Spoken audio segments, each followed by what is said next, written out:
Amen. Well, as has been said already a few times, thank you all for being here. So let's go ahead and dive right in. Tonight, I want to take us into the Gospel of Matthew and a passage that talks about kind of a different kind of death from normal death. But it's really important for us to discuss and talk about this. And so let's look at Matthew chapter 16, verses 21 through 28.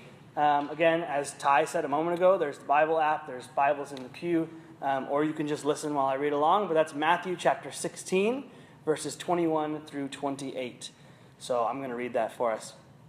From that time on, Jesus began to explain to his disciples that he must go to Jerusalem and suffer many things at the hands of the elders, the chief priests, and the teachers of the law, and that he must be killed and on the third day be raised to life. Peter took him aside and began to rebuke him. "Never, Lord," he said, "this shall never happen to you." Jesus turned and said to Peter, "Get behind me, Satan. You are a stumbling block to me. You do not have in mind the concerns of God, but merely human concerns." Then Jesus said to his disciples, "Whoever wants to be my disciple must deny themselves, take up their cross, and follow me. For whoever wants to save their life will lose it, but whoever loses their life for me will find it. What good will it be for someone to gain the whole world, yet forfeit their soul? Or what can anyone give in exchange for their soul? For the Son of Man is going to come in his Father's glory with his angels, and then he will reward each person according to what they have done. Truly I tell you, some who are standing here will not taste death before they see the Son of Man coming in his kingdom." So in order to understand tonight's passage, what's going on here, I want to start with the story of Alexander the Great, one of the great figures of history. I'm a bit of a history buff, so I always like to throw in history whenever I can. Alexander began as a young king in Macedonia. He was only 20 years old when his father Philip was killed, and so he took over and became king of Macedonia. And he was bright, and he was well-trained. He'd studied under the Greek philosopher Aristotle. And so despite his relative youth, he was really well-equipped to be a leader. And within a very short time, just a couple of years, he had united the various Greek city-states. Macedonia is right above Greece, and so he conquered and united all of Greece under his banner. And then he rallied that army of Greece into a large, formidable force. And from those beginnings, he went on to complete one of the single most extensive conquests, military conquests, in the history of the world. He conquered the Persian Empire, which was the major military power of the time. And then he continued on and he conquered Egypt and Palestine and basically everything east of Greece all the way up into parts of modern-day India. So pretty big territory, especially for like 300 BC. Alexander wanted to keep going. They reached the Indus River, and Alexander wanted to push on to China. That was his goal. Let's just keep conquering all the way to the coast. But his soldiers were tired. They hadn't been home in years, and so they basically forced him to turn around and go home. And so he and his army now begin their long march back home, and Alexander's getting ready to rule this vast empire that he's just conquered. And somewhere around Babylon, so modern-day Iraq area, Alexander gets bit by a mosquito. This is the current leading theory of historians. Alexander gets bit by a mosquito and contracts malaria and dies. And so the greatest military leader, maybe of all time, is taken down not by an army, but by a simple mosquito, which doesn't really bear to my point. I just always think that's a fun fact. Anyway, so his generals immediately turn on one another. And so you have this vast empire that doesn't outlive Alexander. He conquers all this territory, and then as soon as he dies, his generals split it up into four because they can't agree with one another. And then within not that much time, by the time of Jesus, only 300 years later, that whole empire is gone. Most of it is conquered by Rome. Some of it's back in the hands of a different Persian empire. So I tell the story of Alexander the Great tonight because it's a story that Simon Peter would have known very well. And really all of the disciples and Jesus and everybody living in that time knew the story of Alexander the Great. Everyone in that day and age knew Alexander because they were all still living in Alexander's world, essentially. He had conquered all this territory. He'd brought Greek culture and the Greek language. That's why the New Testament is written in Greek originally, because of Alexander.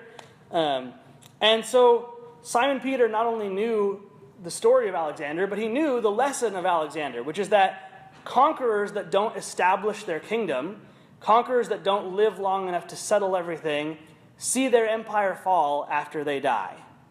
Peter knew the importance of the life of the charismatic leader of any empire or kingdom. Without that person, the whole thing is bound to fall apart.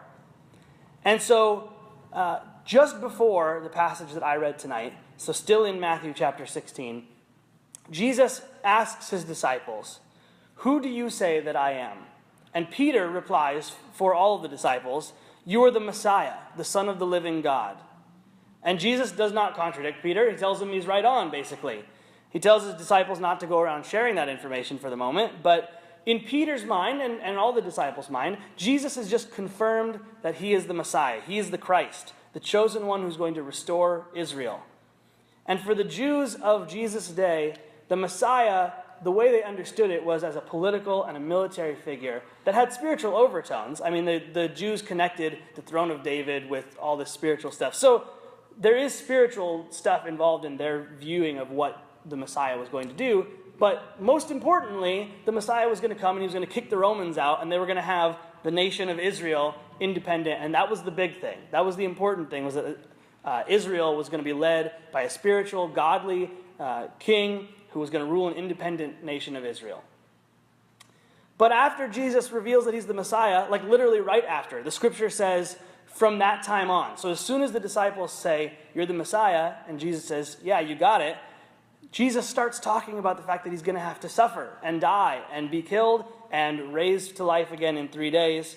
And we don't know exactly how long that went on before Peter decided to say something, but eventually it gets to Peter, because what does Peter know? He knows what the Messiah is supposed to be, and he knows the story of Alexander the Great, that if Jesus doesn't stay alive, well, he's not creating an independent kingdom. And so we don't know what Peter was thinking exactly, but my guess is he's kind of worried that Jesus is going to lose all of his followers. They're all going to start falling away because Jesus is talking about dying, and they're sitting there thinking that he's going to lead them to glory and victory. So eventually, however long it was, Peter takes Jesus aside. He pulls him aside. He's going to counsel him, and he tells him to just put a lid on that whole "Son of the Man must suffer and die" talk for a little while. And that's when Jesus rebukes Peter with the famous "Get behind me, Satan," which would be a fun thing to have to say to somebody at some point, I think. But those powerful words, they're a rejection of everything that Peter assumed about the Messiah. Peter thought the Messiah, like I said, was going to be a general, a king, but Jesus is saying the Messiah is going to suffer and die. He's going to be put to death. And so what Peter has to learn in that moment, and what we have to learn as Christians, is that God's ways are not our ways. With hindsight, right, with 2,000 years of people who studied the Bible and talked about Jesus, we can see, and we know, anybody who's grown up in church probably has heard this a million times, that the prophets all talk about the Messiah having to suffer and die, and how Jesus was the fulfillment of all of that. But at the time, they didn't know any better. That was the leading theory on what the Messiah was. So even though we can see that it's much, much bigger, what Jesus did was much bigger than just the independence for the political nation of Israel. But that's not what they were thinking at the time. And so while we, as a people here, you know, the group of us here tonight, we probably don't spend a lot of time thinking about the nature of the Messiah. Like, I wonder what the Messiah is supposed to be. Is he going to be a king? We do spend a lot of time thinking about other things of God, hopefully. And that comes in a lot of forms, right? The big one, of course, is in our lives. What does God want me to do with my life? We look for what we think God wants us to do. We try to follow that as best we can. But sometimes the things that look good to us turn out to be dead ends. Sometimes God takes us down paths we never expected to go.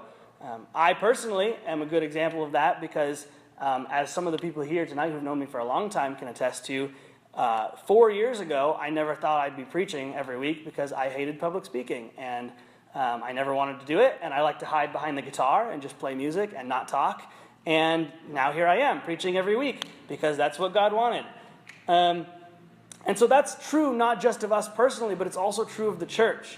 and politics and all kinds of other things. We think we know what God ought to do, the things that God ought to make happen, but more often than not, God doesn't work that way. He doesn't work the way that we think he should. There's so much pain and suffering in the world, and there's so much anger and hatred in our politics, and there's so much bickering and division even in our churches a lot of times, and it seems like that can't possibly be the way that God will choose to work. And yet, through all of the pain and the anger and the bitterness, God works miracles oftentimes that we never would have predicted he would do. And so one quick example of that is the story of St. Augustine, or St. Augustine, depending on who you talk to. And he's one of the greatest writers and thinkers in the history of the church. He lived a little over 1,600 years ago. Augustine spent a lot of years living in sin and bouncing from one religion and philosophy to another. He stole. He had a child out of wedlock, an illegitimate son. He lived for himself just all over the place. He did what he wanted. He didn't listen to authority. And eventually, he found himself worn out and beaten by the world, unsuccessful in his life as a teacher, which is what he was trying to do, desperate for some kind of peace of mind. And in that moment, he heard a child singing a little song with the words, "Take up and read." I mean, it was in Latin, but still, take up and read. And he picked up a nearby Bible and opened it at random, and he was converted to Christianity on the spot, just by opening a Bible to a random page and reading. And from that moment on, he became, as I said, one of the greatest and most important and most influential Christians of his era, and really the whole history of Christianity. I mean, a lot of what we believe today was distilled down by Augustine, was his thought process. And not only did he become this great thinker, but he also wrote the first Christian autobiography called The Confessions of Augustine. And in that, he talks about all of that stuff that happened to him growing up, all of the stealing and all of that stuff. And it's really moving and powerful 1,600 years later. And I know Christians who've come to faith, not from reading the Bible, but from reading Augustine's Confessions, because it's a book that is Augustine is well regarded in philosophy circles, so people who are not Christians, who are philosophers, they read it, and all of a sudden they realize, oh my gosh, God was able to work in his life. And so Augustine's powerful story of his own life, this kind of stuff that you would never expect to be worked for good, is still working good 1,600 years later. All those things that don't seem like God's plan wound up becoming this powerful testimony to God.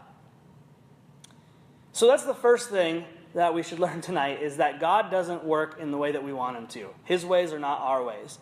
But there's more to Jesus' words than just the rebuke, right? Jesus says, "Get behind me, Satan." But part of what he says is, "Get behind me," which I think a lot of times we just assume that "get behind me, Satan" is get out of my way. And I think that's true. I think Jesus was saying, I can't do this right now. I can't hear this. This is a temptation, which is why he calls him Satan. But I also think there's importance and power to the words, "get behind me." It's follow me. If you're Peter's in front of Jesus trying to tell him how he should do it. And Jesus is saying, "Get behind me, follow me.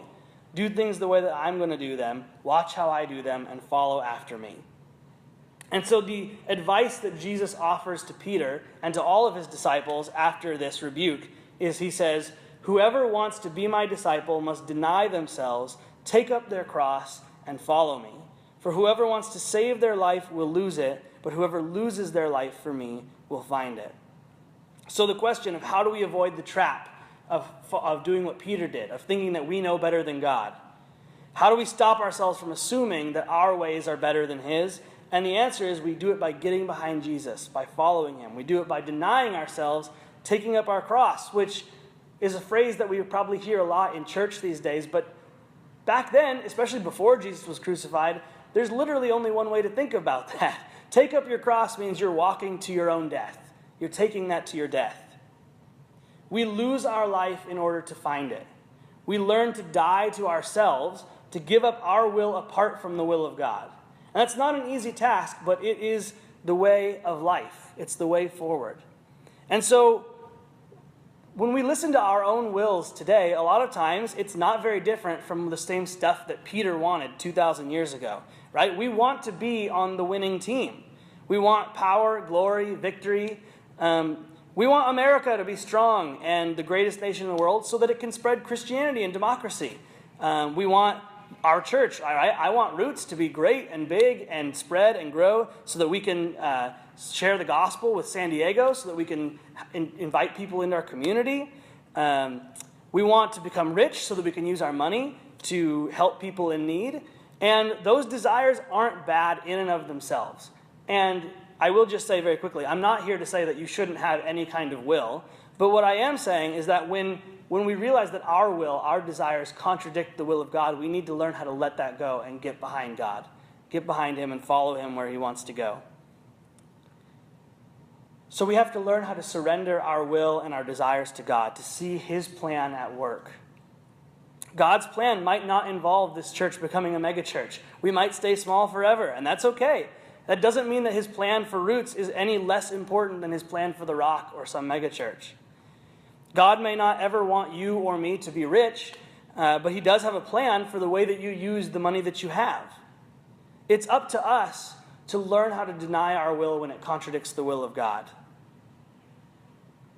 To be willing to endure suffering and humiliation if that's what God wants. So tonight, my invitation to you is to start learning with me how to deny yourself and to take up your cross. It's not easy, but it is possible. If you're unsure how to begin, a lot of times we say things like that and there's no first steps, right? If you're unsure how to begin, start by asking God for ways to help build up just your self-discipline. Maybe try fasting from social media for a week. That one's hard enough. Or practice giving an extra 10, 15 minutes a day to prayer at the beginning of your day. It's small moments of self-control that help us to slowly learn how to control our will and to give it over to God so that he can do great and unexpected things through us. So that's my invitation to us tonight. Let's begin to practice taking up our cross, denying ourselves, getting behind God so that we can follow him where he would lead us and so that we can listen for his pleasing and perfect will. Now I'd like to invite you. What we do here at Roots every week is we spend